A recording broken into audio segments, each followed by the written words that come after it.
A quarter of black teenage boys in middle and high school in Indiana have been suspended, according to federal data. A Call 6 investigation found all black students in our state are more likely to be disciplined and arrested in Indiana schools than students of other races. And it's a problem our Kara Kenny has been digging into for months. She explains how this disparity affects all of us, including our pocketbooks. Nicole Kenny lives on the east side with her two teenage boys, 14-year-old William and 16-year-old Quintez. I worry about them every single day because of the color of their skin. They already stereotype before they get into the school. Both boys have been disciplined in school. Most recently, Quintez received a 15-day out-of-school suspension. William got 10 days. Nicole says Quintez stood up for his brother who was being bullied, but the bully, who is white, was back in school after 3 days. That was very discriminating. That was very treated unfairly. We don't want to see our young black boys out here in the streets. You suspending them for 10 days, what good is that going to do for them? That means they're at home, they have nothing to do, they're more easy to go out here and commit a crime. Both boys have changed schools several times and say they want to learn. So when I got suspended in 2 weeks, I was like, dang, I'm not going to be in school. I'm not going to be able to learn, teach, and I'm going to be missing out on a lot of work. William and Quintez say they've noticed black students, especially boys, are treated more harshly than other races. When we get in trouble, it's a bigger consequence. Yeah, I feel like I've been targeted. How does that make you feel?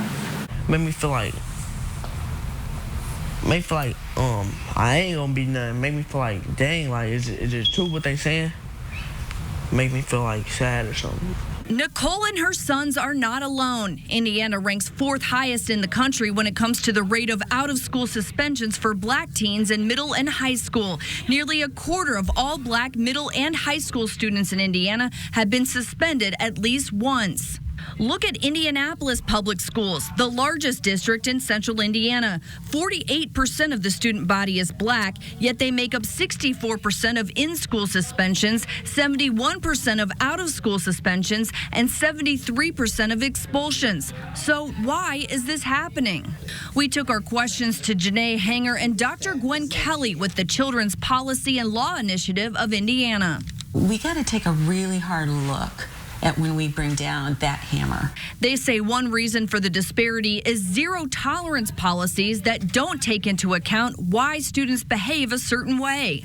As the mantra has been to crack down on crime, we've also tried to crack down on kids. Another reason, implicit bias among teachers and administrators. We all have bias. And bias is you know, it's assumptions we make about the things in our lives and the people that we engage with. Black students are more likely to attend schools that don't have the resources to deal with student behavior. When you look at the data and see the reasons why students are suspended, it's defiance, disrespect, those and things, insubordination, things that are more subjective. The disparity is happening with arrests as well. State data shows African American students make up 12% of the state's student population, yet they comprise 26% of arrests on school property. And this problem impacts all of us. The school to prison pipeline study shows Indiana students who get in trouble at school are more likely to get arrested and end up in prison.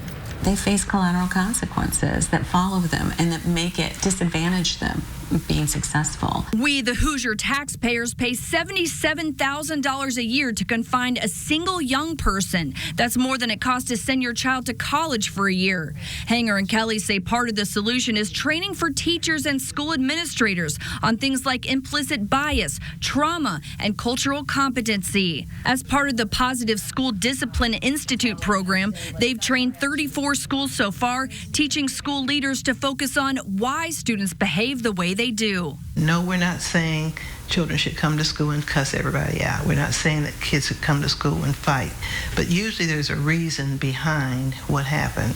Nicole Kenny says a lot of it comes down to cultural and communication differences. She says another solution, schools need to hire more staff that come from the same background as their students. Dig down and see what the problem is. Some of these kids are waking up every day in an abandoned house.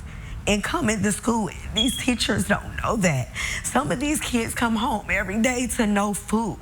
So I feel like if they have more teachers and more counselors in the school that come from the environments in the neighborhood that these kids are coming from, they will have a better understanding and they will have a different discipline plan for these children. We want to hear from you. What are your ideas to address the discipline disparity in Indiana classrooms? We're live right now on the RTV6 Facebook page with voices. Join our discussion right now. We're getting a lot of really good comments, and we might include some of those on the news tonight at 11. Join us right now. All right, Carol, we will check back in on that conversation here in just a few minutes. Also right now on the IndyChannel.com and the RTV6 app, we have questions you should be asking your school. You can even look up the discipline numbers for your own school on the RTV6 app and the IndyChannel.com.